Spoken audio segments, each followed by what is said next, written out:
Hello મિત્રો, મારા YouTube ચેનલમાં સ્નેક્સવર ભરતકુલીમાં આપનું હાર્દિક સ્વાગત છે.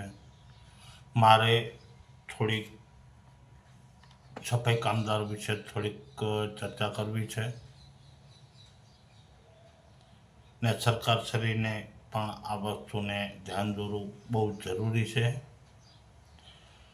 ને સફાઈ કામદારોની જીવના જોખમ કરી ગટરોમાં ગટરના કૂવામાં ઉતરતા હોય છે એ ખરેખર આની કોઈ તકેદારી રાખવામાં આવતી નથી ને ભૂતકાળમાં આપણે એવું જોયેલું બી છે. બનાવ મીડિયા મારફતે પેપરમાં પણ ઘણા એવા જોયેલા છે કે ગટરમાં ઉતરતા ગેસ ગળતરના કારણે ગુંગળાઈ જતા એવા ઘણા એવા બનાવો આપણે અખબાર મારફતે મીડિયા મારફતે ઘણા જોયેલા છે, વાંચેલા બી છે. હું સરકારશ્રીને એવું નિવેદન કરીશ કે શહેરી વિસ્તાર નગરપાલિકા, ગ્રામ્ય વિસ્તારમાં ગ્રામ પંચાયતને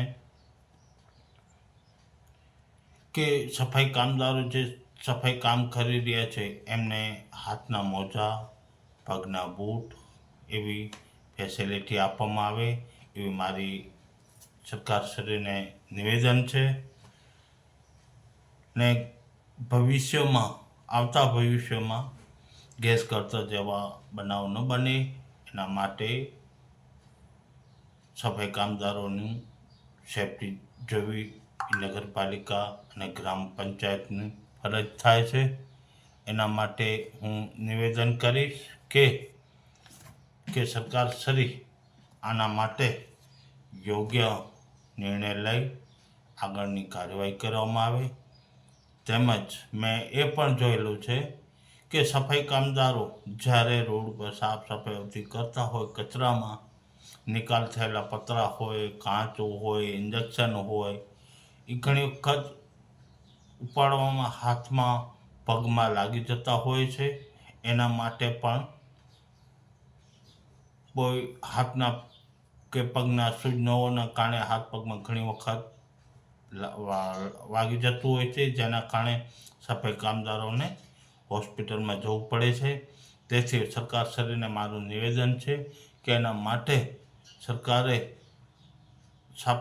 સફાઈ કામદારો માટે હાથના મોજા, પગના શૂઝ ને પૂરું એનો યુનિફોર્મ સરકારશ્રી તરફથી આપવામાં આવે તેવું મારું સરકારશ્રીને નિવેદન છે.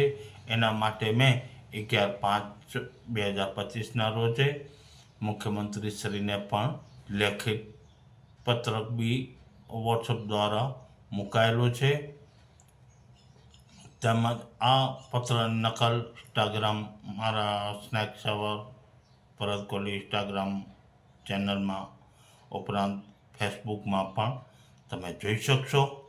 હું સરકારશ્રીને નિવેદન કરીશ કે ભવિષ્યમાં આ સફાઈ કામદારોને જાનહાનિ ન થાય તેના માટે એમને ફૂલ સુવિધા, ફૂલ સેફટી આપીને ગટરના કૂવામાં ઉતારવામાં આવે, ગટરના પાઇપમાં ઉતારવામાં આવે.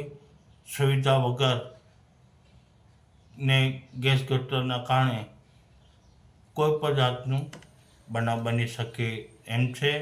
એના માટે સરકારશ્રીને નિવેદન કરીશ કે એના માટે યોગ્ય પગલાં પડે ને સફાઈ કામદારોને એને યુનિફોર્મ, બૂટ, હાથના મોજા, ફૂલ સુવિધા આપવામાં આવે તેવી મારી સરકારશ્રીને વિનંતી છે. જય હિન્દ, જય ભારત.